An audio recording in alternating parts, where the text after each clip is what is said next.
Olá pessoal, tudo bem? Meu nome é Thiago Prux, eu sou um dos sócios aqui da Capitalismo, que é uma empresa de análise e recomendações de investimentos, e hoje vamos falar um pouco sobre AES Brasil. Já deixo claro o convite para quem não é inscrito se inscrever no canal, para quem gostar do vídeo dar um like e compartilhar, e não esqueçam de deixar aqui nos comentários o que vocês acham da AES Brasil, que muita gente pediu aí para a gente falar nas últimas semanas, e claro, né, já deixem também aqueles ativos que vocês queiram que nós comentemos nos próximos dias, tá? Eu ia colocar outra ação junto, mas como tem bastante coisa para a gente falar de AES Brasil e realmente foi muito pedida e tem bastante coisa, né, para a gente comentar, como eu falei, eu pedi para o pessoal da análise aqui para a gente deixar ela separada, né? A gente gosta demais do setor elétrico, né? Quando nós pegamos aqui as nossas carteiras de longo prazo, que eu vou deixar aqui na descrição o desempenho delas, os nossos contatos, né? Tem vários tipos de carteira, renda fixa, dividendos, small caps, fundos imobiliários. Inclusive a nossa carteira de dividendos, né, que está performando bem demais, né? Mais do que o dobro do IDIV desde o início, bem acima do Ibovespa, né? 236 contra 76. Está nas máximas históricas a nossa carteira, além de ter uma boa distribuição de dividendos, né? E a base dessa carteira é montada com empresas que pagam bons dividendos, como é o caso das empresas do setor elétrico, que, como nós já comentamos algumas vezes, em utilidades públicas, é o melhor setor hoje, talvez é o setor que tenha mais empresas dentre as melhores, um setor redondinho, governança boa, até porque as regras do setor vêm sendo organizados aí desde a época do Fernando Henrique, a gente está falando 98, 99, e tem uma presença de empresas privadas maciça aqui nesse segmento, então a gente gosta demais. E claro que a AES Brasil acabou chamando atenção porque ela foi meio que na contramão do mercado, né? A gente viu as empresas, por exemplo, que a gente recomenda do setor elétrico, todas subindo bem, e a AES Brasil aí acabou ficando para o outro lado, né? Eu já adianto aqui que nós não temos restrição com a AES Brasil, apesar de não termos recomendação para o longo prazo. A gente entende que tem ativos mais interessantes do que a AES Brasil, né? Mas, reiterando, não é nada contra a empresa, né? Mas realmente a gente teve uma série de acontecimentos aqui que às vezes acontecem, isso acontece com qualquer empresa, que eles vão se acumulando e fazem com que o preço das ações não subam ou caiam, como foi o caso dessa companhia, justamente isso que a gente vai falar hoje. Eu lembro que aquelas carteiras fazem parte como a carteira de dividendos da nossa assinatura Full Trader, que eu vou deixar aqui na descrição, e utilizando esse cupom, né, o ANIVERB3, em razão aí do aniversário da B3, vocês têm até 30% de desconto nessa assinatura, né? Então aproveitem, né? Lembro que essas carteiras de longo prazo, com 10 minutos por mês vocês conseguem acompanhar, e as operações de médio e curto prazo depois eu comento, que é 10 minutos por dia, né? Que é mais até o foco dessa assinatura, tá? Então o que acontece, né, pessoal? A AES Brasil é uma das maiores empresas aqui no Brasil, uma das líderes em geração renovável de energia. Ela sofreu um pouco mais do que outras empresas porque ela tem uma participação muito grande ainda em geração hídrica, e a gente não pode esquecer que o cenário hidrológico até outubro do ano passado estava bastante complicado. Eles têm, né, pessoal, uma expectativa de ir diminuindo essa posição em hídrica, né, principalmente com o aumento aqui da geração eólica, um pouco menos da solar, né, mas isso é um processo um pouco mais lento, tá? E quando a gente olha no médio prazo e no curto prazo também, eles vêm mudando a cara da empresa, o que é positivo, mas tiveram problema na geração hídrica, tiveram problema na energia solar, né? O custo subiu demais, né, nos últimos trimestres em função do aumento de juros, do aumento da inflação, os insumos subiram demais, muita coisa importada, e os resultados de energia eólica deles não têm sido satisfatórios. Então a gente tem uma empresa que muda, né, toda essa característica dela para ter uma diversificação maior, o que é positivo, mas por outro lado ela acaba não entregando resultados, né? A gente pega a Engie, por exemplo, que mudou demais também a cara da empresa nos últimos anos, mas não sofreu aqui nem metade da metade do que acabou sofrendo a AES Brasil, né? Especialmente por essa questão aqui dos riscos hidrológicos e não ter entregado resultados aqui na parte de energia eólica também. Sem contar, claro, que eles vêm comprando algumas empresas, né? Recentemente compraram mais um complexo aí de energia eólica e, por outro lado, aqui é uma empresa boa, né? Uma empresa bem gerida e tem um crescimento bem interessante na parte do mercado livre, né? Inclusive, eles têm fechado já há algum tempo contratos diretos aí de fornecimento de energia com várias empresas, como a Alcoa, como o Brasil Foods e outras companhias, né? Eu até aproveito aqui para fazer um adendo, né? Porque com essa aquisição recente aí que eles fizeram de mais um complexo eólico, eles fizeram uma emissão de ações, né? Um aumento de capital para conseguir ajudar a pagar aqui essa aquisição. Isso também foi um dos motivos que a ação caiu recentemente, porque o preço foi abaixo do preço de mercado, né? E aí a gente já começa a ter essas questões aí que dos últimos 2, 3 anos para cá vem atrapalhando. Teve a crise, não entregou bons resultados por causa também, não só da crise do Covid, mas também por causa da questão de crise hidrológica, né? Não entregou resultados satisfatórios no solar, não entregou resultados satisfatórios em energia eólica. Isso não invalida a empresa no longo prazo, mas acontece, né, pessoal? Todas as empresas podem ter problemas no médio e no curto prazo, e no caso da ES aqui veio tudo ao mesmo tempo, né? E eles tiveram mais agora recentemente esse aumento de capital. Inclusive, quem tem ações da empresa recebeu aqui esse bônus, né, de subscrição, que é o ASB1, e cada bônus desse aqui que vocês têm dá o direito de comprar uma ação a 9,61, né? A ação fechou hoje aí a 10,08, né? Inclusive esse bônus fechou hoje a 0,48. Vocês podem subscrever, né, que é para manter a posição que vocês têm na carteira, para não serem diluídos, né? E comprar mais ações a 9,61, tem que depositar o dinheiro na corretora, o processo vocês fazem com a corretora, ou pode simplesmente ir no mercado e vender esses bônus aqui pelo preço que ele estiver sendo negociado. No caso aqui estava 0,48 e o prazo de exercício desse bônus é do dia 12 de agosto até o próximo dia 12 de setembro, né? Então tem bastante tempo aí para vocês decidirem o que fazer, tá? Então, mais essa questão aqui, né? Fora que a empresa fez várias outras aquisições, assim como outras empresas do setor elétrico, ela também vem aumentando o endividamento dela para conseguir aumentar a receita, só que eles não conseguiram aumentar a receita numa proporção como outras empresas do setor elétrico conseguiram. Então, a geração de caixa ficou devendo, né? A receita, a geração de caixa também ficou devendo, enquanto o endividamento da empresa veio crescendo e, claro, agora explodiu a inflação, explodiu os juros, né? Várias empresas sofreram e com a AS Brasil aqui também não foi diferente.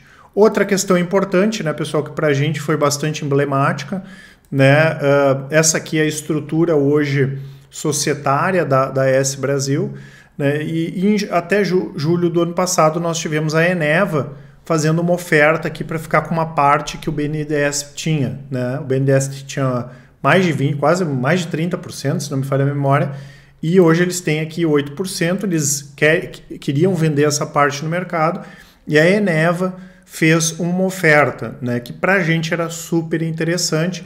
A gente entendia que os minoritários da AS Brasil de alguma forma barrariam isso aqui, né, e o controle da empresa também, mas ia colocar as duas empresas juntas numa situação bastante privilegiada, porque Eneva mais a STT, era a STT na época ainda, ia formar a terceira maior empresa privada do Brasil, só atrás da Engie e da CTG, e além disso ia trazer, né, pessoal, para a AS Brasil, que ainda era a STT, um pessoal da pesada, aí, como por exemplo, no bom sentido, claro, como por exemplo o pessoal da Cambuí, né, que hoje é um dos principais acionistas da Eneva, né? A Cambuí é um dos veículos aí de investimentos dos Moreira Salles, que eram do Unibanco, estão no Itaú, né? Tem várias outras empresas, participação em Alpargatas, enfim, é um pessoal que sabe lidar bem aí com empresas e ajudou em todo esse processo de reestruturação da MPX, que era do Eike Batista, em Eneva, tá? E além disso, né, pessoal, ia ser muito interessante porque casaria bem, né, essa composição da receita da AS Brasil com energia hidrelétrica, com solar, com energia eólica, e a Eneva mais focada na parte de gás, né, que para a gente é um setor extraordinário. Então ia casar bem o negócio das duas empresas, né? E infelizmente acabou não saindo o negócio. a gente entende que o mercado não viu isso como uma forma positiva no geral, porque, na nossa visão, era um negócio que fazia total sentido aqui a junção das duas empresas, né? Só que entrou a americana S Corporation no meio, acabou ela fazendo o negócio e ficou aqui com o controle da empresa. É uma controladora boa também, né, pessoal? Uma das maiores empresas do mundo, mas no nosso entendimento fazia mais sentido a Eneva, né, já que as duas empresas iam ter uma sinergia boa e o negócio ia escalar bem, tá? Depois eles acabaram fazendo um movimento interessante de reorganização societária, fizeram a migração para o novo mercado também, né? Então, mas aqui nós tivemos mais uma questão importante que no nosso entendimento acabou jogando um pouquinho mais as ações da AS Brasil para baixo, tá? E em termos de resultados também, né, pessoal? A gente não pode esquecer que a grande vantagem das empresas do setor elétrico, uma das grandes vantagens, é o pagamento de dividendos. Muita gente procura essas empresas por causa disso. E o resultado, né, ao contrário de outras empresas, estava negativo, já, né, em função de risco hidrológico, em função de resultados piores no setor eólico, como eu comentei, e os dividendos caíram também, né? Tanto que a empresa anunciou agora no segundo trimestre que vai distribuir 100% dos dividendos, mas mesmo assim está muito aquém, né, do que é a média do mercado e do próprio histórico aqui da empresa, né? Então, resultados fracos, aumento de custos, aumento de despesas financeiras, os números das eólicas aqui vindo abaixo do esperado, dividendo abaixo do esperado, isso acaba trazendo ainda mais pressão, né? Se a gente pegar os 6 primeiros meses desse ano, a receita líquida subiu 16,1%, mas essas questões de custo e despesa afetaram demais. O lucro líquido ajustado aqui caiu 16% e os dividendos 42%. Né? Então, muita gente, né, acaba vendendo as ações também porque entende que quer receber dividendos e a pessoa fica frustrada quando não tem esse pagamento de dividendos. Tá? Então, mais um elo aí da corrente, né, se fechando, porque, né, que a AS Brasil acabou sofrendo. E tem uma outra questão que para a gente é importante também, né, que é quando a gente vai olhar os múltiplos, quando a gente vai olhar os resultados, né, os múltiplos, por exemplo, continuam elevados, até porque, mesmo com toda a queda das ações, os resultados acabaram piorando demais. Né? Então, quem gosta de múltiplo, por exemplo, vai fazer uma comparação com outros ativos, ela acaba até ficando cara, vamos dizer assim, né, quando a gente compara. E quando nós vamos pegar e fazer uma projeção desses múltiplos, fica um pouco complicado também, e talvez essa seja a principal questão aí do médio prazo da AS Brasil, fora todas essas que eu comentei. Por quê? Porque a empresa hoje ela não está com uma geração de caixa livre positiva e logo agora 2025 tem muita dívida vencendo. Então, se ela não conseguir ajustar todas essas questões que eu comentei aí até 2025 e começar a ter uma geração de caixa livre positiva, ela vai ter ainda mais dificuldades para pagar bons dividendos. Só para vocês terem uma ideia, né, quando a gente pega o fluxo de caixa livre da AS Brasil em 2020, era 239 milhões, 2021 menos 786, ficou negativo, e em 12 meses menos 3,6 bi. Né? Claro que foi ajudado aí pelo aumento do endividamento, que também, né, foi em função dessa questão das aquisições da empresa. A Engie, no mesmo período, né, 2020, estava parecido, fluxo de caixa livre 346 milhões, sendo que a Engie é maior do que a AS, então proporcionalmente a AS estava gerando um caixa melhor do que a Engie. 2021 subiu para 1,6 bi positivo, enquanto o da AS estava negativo, e em 12 meses 1,5 bi positivo da Engie. Então a piora da Engie foi de 1,6 para 1,5 e a piora da AS Brasil foi negativo de 786 para menos 3,6 bi. Então, se isso não for equalizado até 2025, que é logo ali, a empresa pode ter mais problemas ainda para manter o bom pagamento de dividendos. Né? Então, essas questões todas não inviabilizam a empresa no longo prazo, mas ela acaba ficando atrás desse processo e principalmente atrás de outras empresas que estão no momento bem melhor, não tem problema, os problemas que a AS tem, né, já estão mais ajustadas em termos de portfólio, como é o caso da própria Engie, estão pagando dividendos. Né? Acho que essa é a grande questão, tá? E em termos gráficos, né, pessoal, lembro que a gente tem as nossas estratégias aqui de médio e curto prazo, que também vão estar nesse relatório, tem o swing trade, rastreador, long short, opções. É só vocês clicarem em cada uma das estratégias, como por exemplo o rastreador, que é médio prazo, 3 a 6 meses, dura em média as operações.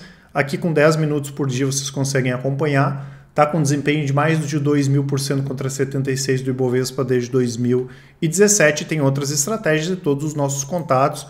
Qualquer dúvida, né, pessoal, vocês podem nos chamar no WhatsApp ou por e-mail também. Então nós temos aqui, né, um movimento ao contrário das outras empresas, né? Se a gente pegar aqui de 2020 para cá, as ações com uma queda aí de 45%.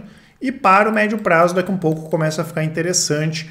A AES Brasil, ela ainda está dentro de um canal de baixa, com uma baixa aqui de 42%, mas tendo um rompimento aqui desse canal de baixa para cima, pode ser um bom momento para a compra da AES Brasil, especialmente para o médio prazo, tá? Não posso garantir que a gente vai passar alguma recomendação aqui para médio prazo.